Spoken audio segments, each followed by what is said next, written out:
waxaan dhammaan ummadda Soomaali meel kasta ay joogaan aan ugu hambalyeeynaa 60 guuradii ka soo wareegtay xornimadii gobolada waqooyi ay qaateen 26 Juun 1960 taasoo aasaas u noqotay midowgii Soomaaliya 1 July 1960 waa maalintii ugu horeysay oo la taagay calanka Soomaaliya oo laga taagay calanka buluuga ah dhul Soomaaliyeed imaamkii tixdii gabayga ah uu noo tiriyay oo Cabdullaahi Suldaan Timcade uu tiriyay ee ku magacaabay kaana siid kana saar tixdii taariikhda gashay oo Cabdullaahi Suldaan Timcade uu ka jeediyay beertii xorriyadda ee Hargeysa waa maalintii uu guulaystay halgankii dheeraa ee gobonimo doonka waa maalintii gobollada waqooyi ee dalkeenna ay xorooween waa maalintii horseeday midnimada iyo qaranimada ummadda Soomaaliyeed maanta aan ku naaloonayno waxaan aad iyo aad ugu faraxsanahay xuska iyo weynaynta taariikhdaas qiimaha weyn noo wada leh ee eebbe na halelsiiyey oona tusay inaan sidaan quruxda badan aan ugu maamusno waxaan runtii qorsheynaynay intaan in ka badan inaan gelinno oo guddi aan u saarno 60 guurada sanadkii la soo dhaafay oo aan qorsheynaynay runtii shaqo aad u far badan inaan qabanno oo 60 guuradan ay ka weynaato kuwii hore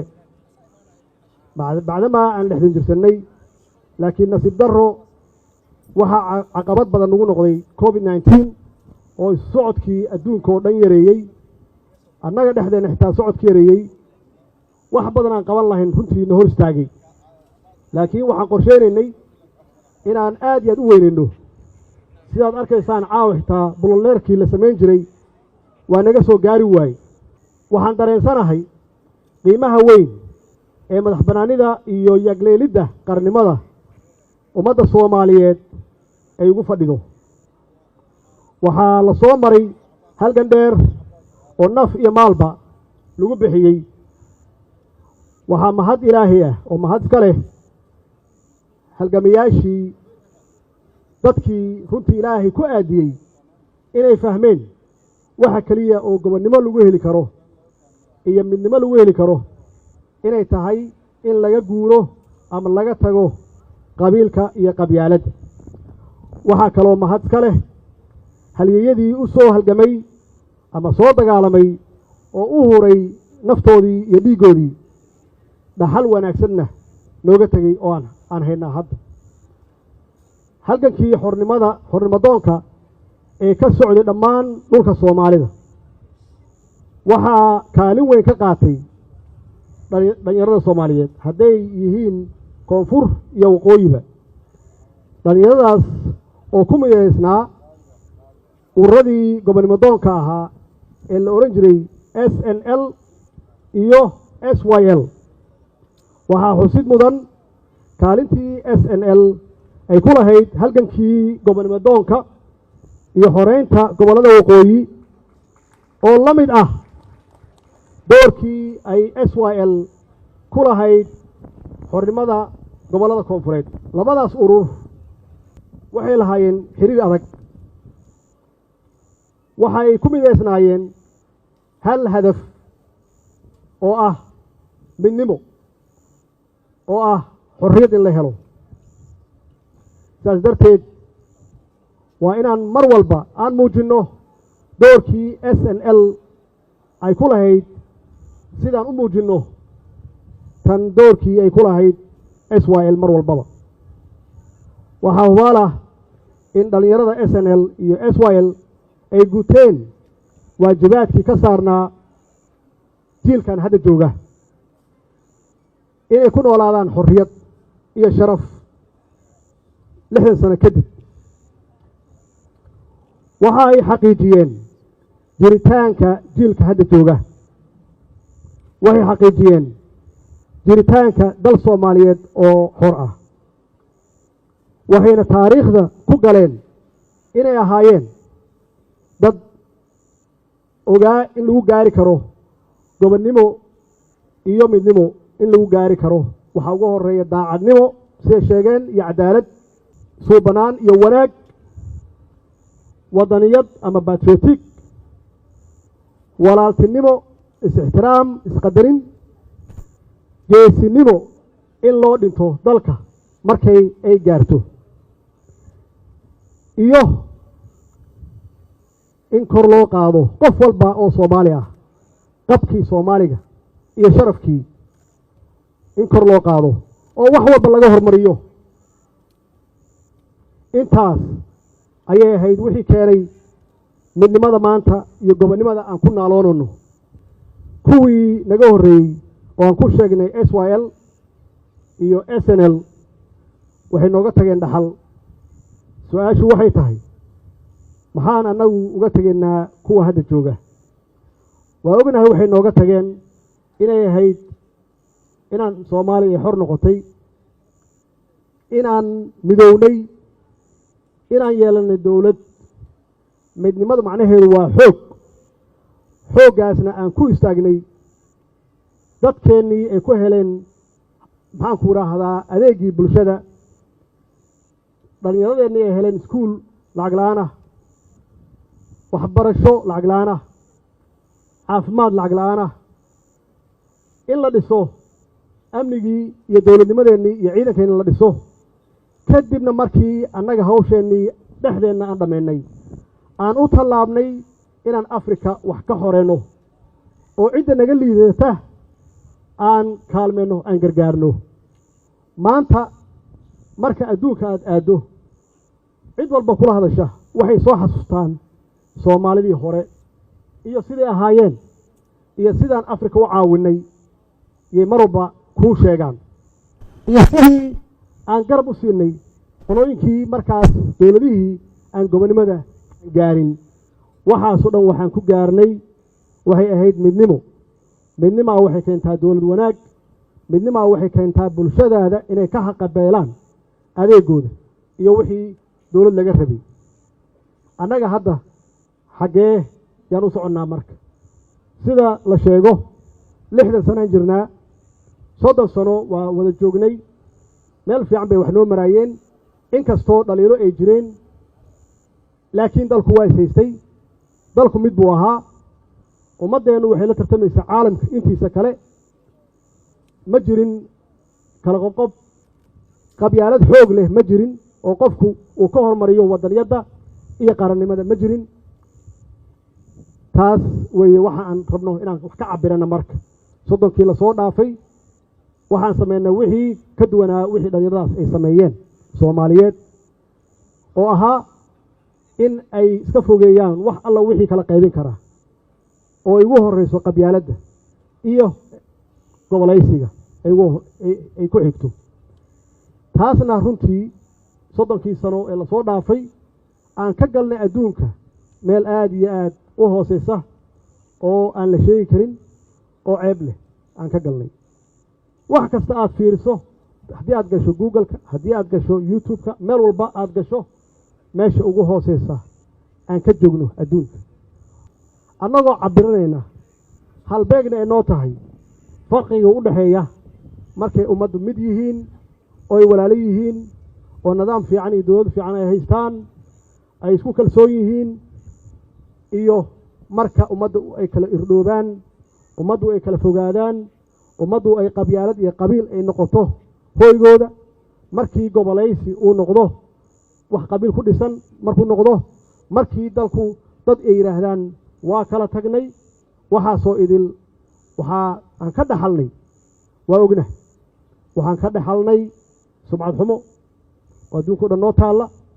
maxaa yeelay waxaan ognahay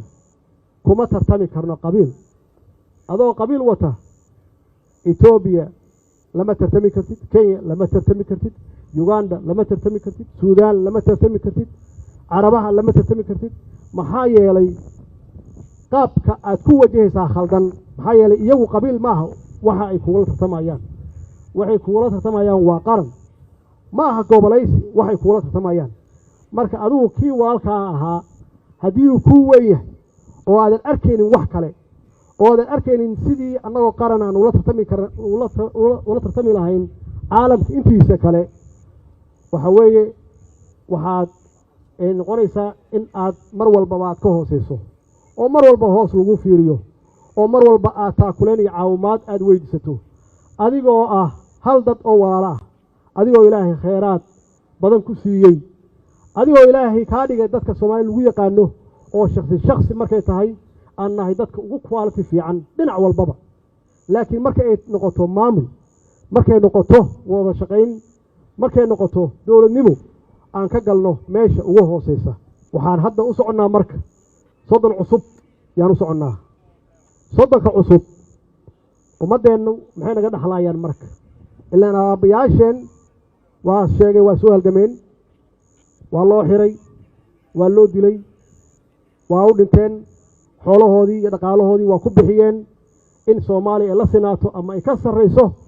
wadamada la midka ah ay ka sarreyso waana muujiyeen iyagoon ognahay wadciga aan ku jirno hadda iyo wadciga ay ku jireen aan ognahay wax kala fogna ay ahaayeen macnaheedu waxay tahay 30 sano soo socda waxaan raadinaynaa midnimo 30 sano soo socda waa 10 waa test annaga dadkeena madaxda ay ugu horeyso iyo guud ahaan bulshada Soomaaliyeed laga rabo inaan u dhaqaaqno midnimo inaan raadino waa bilaawna inaan raadino midnimo oo aan ka raadino walaalahan Soomaaliland aan ka raadino muddo aan ka shaqeynay ilaahay waa nagu guuleeyay waxaan rajeynayaa in wada hadalkaasi uu noqdo mid miro dhal ah maxaa yeelay kalama maarano waa isu baahannahay dhinac walba yaan ehel iyo walaalo u nahay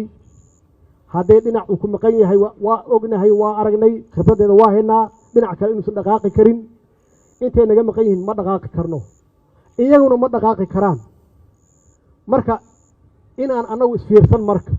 annagoo midaysan inaan fiirino dawladaha geeska Afrika sidee aan kula tartanaa dhaqaalaha iskaashiga hadda ka bilowday geeska Afrika ilaa kulama tartami karno annagoo qaybsan kulama tartami karno adduunku waxaa dhashay globalization wax la yiraahdo geeska Afrika waxaa ka bilowday iskaashi dhaqaale annagaana bilownay fakarkeedana annagaa lahayn annagoonan iswadan faan ma aha waa wax dhaba annagaa ka iibinay annagaa u tagnay xaqiiqatan markii ugu horeysay waxay ahayd Suudaan in lagu qabto waa markii 2017 iyadoo ahayd waa socon weydi waa noo socotay markii dambe waa hawl bilaabatay shaqo bilaabatay weey waxay ogaadeen geeska Afrika dawladaha ku yaala in la isu baahan yahay in dawlad kaligeed istaagnaan karin waxay ogaadeen colaadii iyo dhibaatadii ka jirtay inaan la wadi karin in maanta iyo wixii ka dambeeya loo baxo economic development inaan horumarino shacabkeena faqriga inaan kala dagaalno wax alla wixii conflict ahaa ama attention ahaa in la joojiyo oo aan ku bedelno isdilkii hub aruursigii inaan ku bedelno inaan beeraheena horumarsano baddeena inaan horumarsano annaga ugu baddeer Afrika iyaguna waxay u baahan yihiin wax baddeena ka soo baxdo iyaguna waxbay hayaan aan uga baahannahay tartankaasi ma geli karno annagoo kala qaybsan ma geli karno mar walba waxaad ku jiraysaa meesha ugu hooseysa sidaas darteed anigoo ku kalsoon wada hadalkii aan soo galnay meel fiicanna aan ku soo ogaanay inaan xoojinno aan horey u qaadno aan horey u marino insha Allah hadduu Ilaahay yiraahdo walaalkay madaxweynaha Somaliland Muuse Biixi waa Soomaaliya waa nin vision leh waa nin aragti dheer leh waa nin waayo araga muddo dheer soo jiray wuu arkayaa in Somaliland aysan hore u socon karin annaguna aan hore u socon karin intaan kala maqannahay waa arkaa geesinimadeeda kartay bilaabay waxaan rajaynayaa insha Allah hadduu Ilaahay yiraahdo inaan xoojino hadduu Eebbe yiraahdo waxaan ka shaqeynay dawlad wanaag oo ah marka la raadinayo midnimo inaad adiga aad ka shaqeyso dawlad wanaagna waxaad ku heli kartaa xasilooni siyaasadeed waana muujinay in aan helnay xasilooni siyaasadeed oo waa iska dhici kartaa siyaasaddu waxay leedahay muran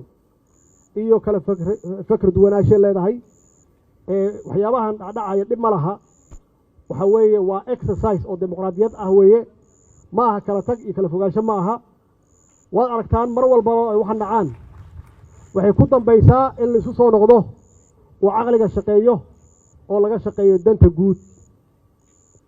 waxaan yararka ah waa laga gudbayaa waana ku soo jirnay laakiin marna annagu ma gaarin level ah inaan wax ku dumino in dawlad meesha laga saaro ma gaarin dawlad cusub maalin walba la dhiso ma gaarin waa taas weytan xasilooni darrada ah waana ku guulaysanay waxyaabaha aan noo qabsoomayna waxaa qayb ka ah arrintaasaa qayb ka ah